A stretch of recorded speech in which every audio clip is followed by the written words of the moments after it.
नमस्कार, स्वागत है आपका बिहार समाचार में। बिहार की बड़ी और गर्मागर्म खबरों पर बात करेंगे आज के इस वीडियो में। बिहार की बड़ी और सनसनी खबरों पर बात करने से पहले आपसे एक छोटी सी अनुरोध है, कृपया वीडियो को एक प्यारा सा लाइक अवश्य कर दीजिएगा।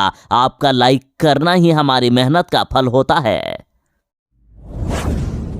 बिहार के गरीबों के लिए बड़ी खबर है। देखिए, बिहार में बंद होने वाले हैं राशन कार्ड। बिहार सरकार ने बड़ी तैयारी कर ली है कि बंद होंगे लाखों राशन कार्ड। देखिए, बिहार में राशन कार्ड को लेकर नया नियम बना दिया गया है। बिहार में बड़े पैमाने पर सरकार राशन कार्ड बंद करने जा रही है और इसका सबसे ज्यादा असर वैसे लोगों पर पड़ेगा जो किसी सरकारी कार्यालय में नौकरी करते हैं, साथ ही यदि संविदा कर्मी भी हैं, फिर भी उनका राशन कार्ड बंद कर दिया जाएगा। और ऐसे लोगों के राशन कार्ड रद्द करने या उसके नाम हटाने के लिए 31 मई तक पूरे राज्य भर में विशेष अभियान चलाने को कहा गया है। विस्तार से जानिए कि किनका किनका राशन कार्ड बंद होगा। तो देखिए, शहरी क्षेत्र में रहता हो या ग्रामीण क्षेत्र में, यदि किसी परिवार में 4 पहिया वाहन है तो उस परिवार का राशन कार्ड बंद कर दिया जाएगा। साथ ही परिवार का कोई सदस्य यदि सरकारी नौकरी करता हो तो उस परिवार का राशन कार्ड बंद किया जाएगा। तो वहीं आयकर अदा करने वाले का भी राशन कार्ड बंद किया जाएगा। साथ ही एक सिंचाई वाले उपकरण के साथ यदि किसी का 2.5 एकड़ सिंचित भूमि हो उसका राशन कार्ड बंद होगा। तो वहीं 5 एकड़ सिंचित भूमि जिनका हो उसका भी राशन कार्ड बंद किया जाएगा। तो वहीं व्यावसायिक कर अदा करने वाले परिवार का भी राशन कार्ड बंद कर दिया जाएगा। कुछ दिन पहले ही बिहार में बीपीएससी का पेपर लीक हुआ था और पेपर लीक हो जाने से अभ्यर्थियों की तो जिंदगी तबाह हो ही गई है। साथ ही वो शिक्षक जिन्होंने अभ्यर्थियों को पढ़ाया था उनकी क्या स्थिति थी, जरा आप ये वीडियो देखिए। क्या बीत रहा है? बीत वही रहा है कि मन कर रहा है कि क्या अपने आप को कर ले, मन करे मार ले साला, कर ले मन करे मार ले साला, कर ले मन करे मार ले साला, कर ले मन करे मार ले साला। क्या किया इस सरकार ने अपने आप को? खेल गए मजाक के सामने, कोई भविष्य नहीं बचोगा। एक शिक्षक है, ये बीपीएससी के बच्चों को पढ़ाते हैं और ऐसे सिस्टम से पूरा बिहार तबाह हो गया है। बिहार के सभी लोग इस सरकार से परेशान हो गए हैं। समझ में नहीं आ रहा है कि आखिर वे करेंगे क्या। और अब तो कहा जा रहा है कि बिहार में बार बार होते हैं प्रश्न पत्र लीक।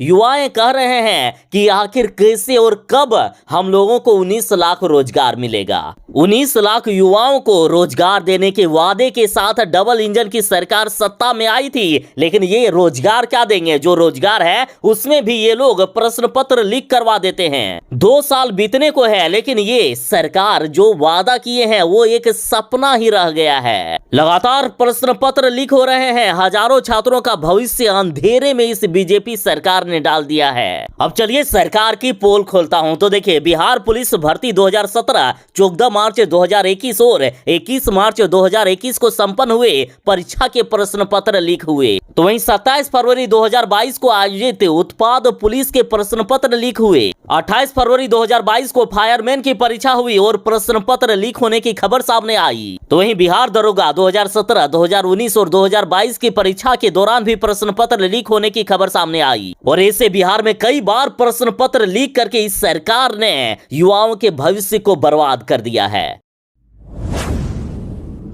बिहार में सरकारी स्कूल में शिक्षा व्यवस्था की कितनी दयनीय स्थिति है, किस तरह से सरकार ने और शिक्षक ने मिलकर सरकारी स्कूल में शिक्षा व्यवस्था को चौपट कर दिया है, इसकी पोल सोनू कुमार ने खोल दी है। 11 साल के बच्चे ने सरकार की शिक्षा व्यवस्था की पोल खोलकर रख दी। और ऐसे एक सोनू कुमार की मदद के लिए अब सभी के हाथ आगे बढ़ने लगे हैं। सभी सोनू कुमार की पढ़ाई को लेकर मदद करना चाहते हैं। लेकिन इधर तेज प्रताप यादव जी ने बड़ा ऐलान कर दिया। इन्होंने कहा कि सिर्फ सोनू कुमार नहीं बल्कि बिहार के लाखों ऐसे बच्चे हैं जिनकी पढ़ाई इसे चौपट शिक्षा व्यवस्था ने बर्बाद करके रख दिया है। अतः तेज प्रताप यादव जी ने ऐलान कर दिया कि अब बिहार में लालू पाठशाला खोलेंगे।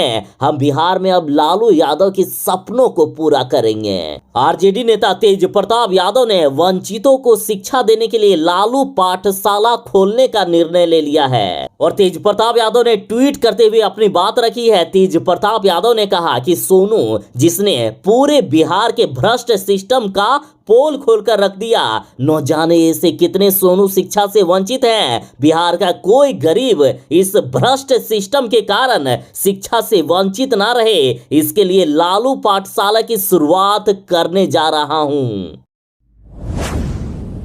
सोनू कुमार से पप्पू यादव ने मुलाकात की और सोनू कुमार को 50,000 रुपया देने की घोषणा कर दिए हैं पप्पू यादव ने। तो वहीं सुशील कुमार मोदी जी के द्वारा हर महीने 2,000 रुपये देने की बात पर पप्पू यादव ने कहा कि जो आदमी अपने बॉडीगार्ड को 500 रुपये तक नहीं दे सकता है, वो सोनू कुमार को 2,000 रुपये देगा। तो वहीं पप्पू यादव ने सुशील कुमार मोदी जी के लिए क्या कहा, आप जरा ये वीडियो देखिए। सोनू की मदद आजीवन करेंगे। 2,000 रुपया अपने घर में जो बाढ़ में खाना नहीं दे सके अपने बॉडीगार्ड को, वो 2,000 रुपया सोनू को देगा। ये औकात है उसकी। बेंच स्कूल में जितनी सारी सुविधा होगी वो हमारी पार्टी और पप्पू यादव की तरफ दिया जाएगा। तो वहीं पप्पू यादव ने ऐलान कर दिया है कि मैं सिर्फ सोनू कुमार के लिए नहीं आया हूं, बल्कि गांव के हर बच्चे के लिए आया हूं। पप्पू यादव ने ऐलान किया कि गांव के स्कूल के लिए डेस्क, बेंच और जो भी खर्चा लगेगा उस खर्चे को हमारी पार्टी देगी। तो वहीं पप्पू यादव ने सरकार से कहा है कि सरकार गरीब बच्चों के लिए फ्री शिक्षा व्यवस्था करे। बच्चे और बच्चियों की बेहतर शिक्षा व्यवस्था के लिए बेटियों के लिए गांव स्तर पर कस्तूरबा विद्यालय और प्रखंड स्तर पर एक नवोदय विद्यालय खुलवाए और क्वालिटी वाले टीचर की व्यवस्था करे। नेपाल बार बार पानी छोड़कर बिहार को डुबा देता है, लेकिन अब ऐसा नहीं होगा।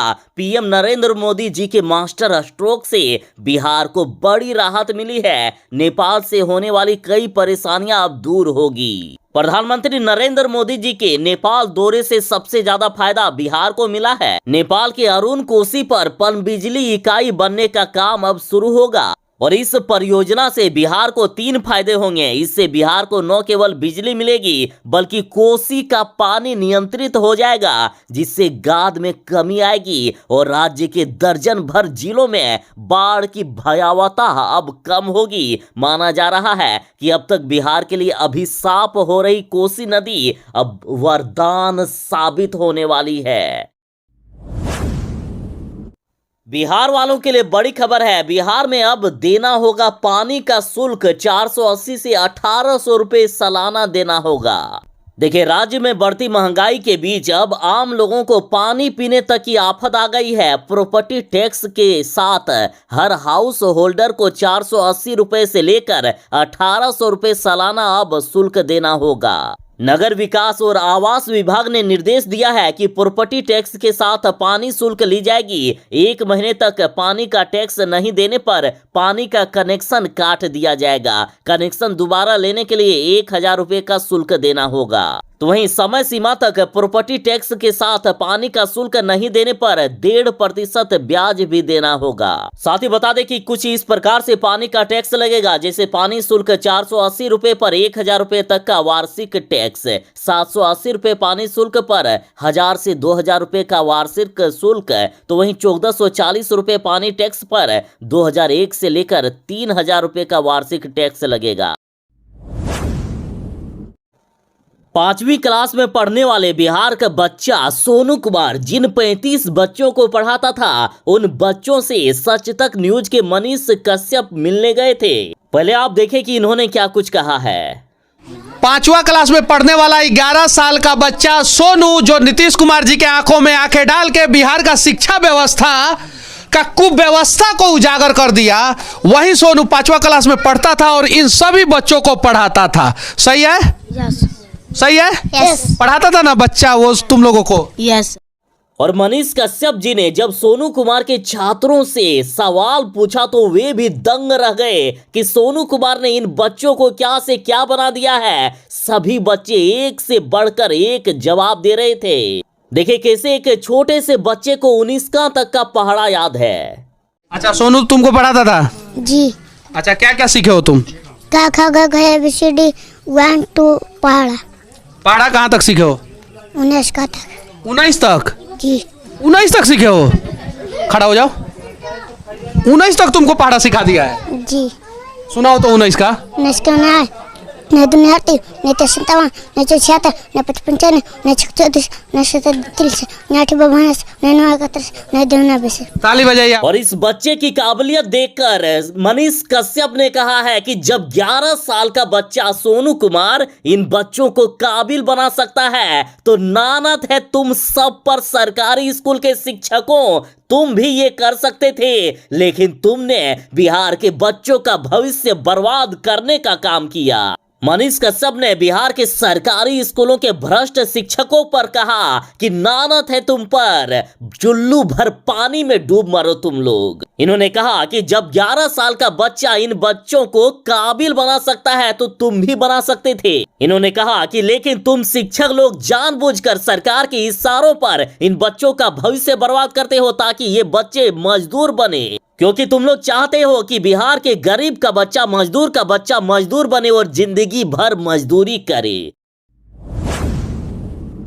बिहार में जुलाई से मानसून आने वाला है। जुलाई से फिर से तेज आंधी तूफान और भयानक बारिश होगी। बिहार में फिर से बाढ़ आने वाला है और बिहार को बचाने के लिए मुख्यमंत्री नीतीश कुमार जी तैयारी कर रहे हैं। मुख्यमंत्री नीतीश कुमार जी ने बाढ़ और सुखाड़ की पूर्व तैयारियों की समीक्षा की और अधिकारियों को कई निर्देश दिए हैं। और इस बैठक में मौसम विज्ञान विभाग के प्रतिनिधि ने बताया है कि 13 जून से बिहार में मानसून आने वाला है और इस वर्ष मानसून अवधि के दौरान भयानक बारिश होने वाली है, सामान्य से अधिक बारिश होने वाली है। और बिहार को बाढ़ से बचाने के लिए सभी जिलों एवं संबद्ध विभागों को विस्तृत दिशा निर्देश दिए गए। लगभग सभी तैयारियों को लेकर बातचीत हुई है। साथ ही बाढ़ की स्थिति में प्रभावित क्षेत्रों का सही आकलन कराने की बात हुई। तो वहीं पीड़ित परिवारों की सूची बनाते हुए ये ध्यान रखा जाए कि कोई भी वास्तविक हकदार लाभ से वंचित ना रहे, ऐसी भी बात हुई। तो वहीं कहा गया कि जिन जिलों में बाढ़ आश्रय स्थल का निर्माण कार्य पूरा नहीं हुआ है वहां तेजी से इस पर कार्य किया जाए। साथ ही कहा गया कि इस वर्ष भी सामुदायिक रसोई का संचालन ठीक ढंग से किया जाना चाहिए। साथ ही बाढ़ से बचने के लिए जितने भी प्रकार की तैयारियां की जाती है सभी पर बात हुई है। लंदन के लिए निकल गए हैं तेजस्वी यादव, वहां पर आइडियाज फॉर इंडिया पर देंगे व्याख्यान। तेजस्वी यादव बिहार के साथ देश के भविष्य की चिंता बराबर करते रहते हैं और अब तेजस्वी यादव इंग्लैंड पहुंच गए हैं। तेजस्वी यादव 18 मई से लेकर 23 मई तक इंग्लैंड में आइडिया फॉर इंडिया कॉन्फ्रेंस में हिस्सा लेकर देश के भविष्य पर अपना विचार रखेंगे। बता दें कि इस कॉन्फ्रेंस में इस बात पर चर्चा की जाएगी कि आने वाला 25 साल भारत के लिए कैसा रहेगा और इसकी शुरुआत 18 मई से हो गई है, जिसका समापन 23 मई को किया जाएगा। पप्पू यादव के निर्देश पर जाप युवा अध्यक्ष राजू दानवीर ने सोनू कुमार को गोद ले लिया है और उठाया है आजीवन पढ़ाई का खर्च। अब सोनू कुमार के लिए आजीवन पढ़ाई का खर्च पप्पू यादव देने वाले हैं, यानी सोनू कुमार जितना पढ़ना चाहे उतना पढ़ाएंगे पप्पू यादव। जिस तरह से बिहार सरकार शिक्षकों को धोखा दे रही है, शिक्षकों के साथ अन्याय कर रही है, खुद शिक्षा मंत्री जी ने झूठ बोलने का काम किया है, तो इससे नाराज अब शिक्षक अभ्यर्थियों ने 7वें चरण के शिक्षक नियोजन की मांग को लेकर भूख हड़ताल की चेतावनी दे दिए। पटना में पिछले 13 से 14 दिनों से 7वें चरण के शिक्षक नियोजन को लेकर शिक्षक अभ्यर्थी धरना पर बैठे हुए हैं, लेकिन अभी तक इस निष्ठुर या यूं कहिए कि पत्थर दिल सरकार ने बहाली को लेकर कोई भी घोषणा नहीं की है और ऐसे में अनिश्चितकालीन हड़ताल पर बैठे अभ्यर्थी ने अब भूख हड़ताल पर बैठने का फैसला ले लिया है। शिक्षक अभ्यर्थी कह रहे हैं कि चाहे भूख से हमारी जान ही क्यों ना चली जाए, लेकिन जब तक बहाली को लेकर ऐलान नहीं किया जाएगा तब तक हम भूख हड़ताल नहीं तोड़ेंगे।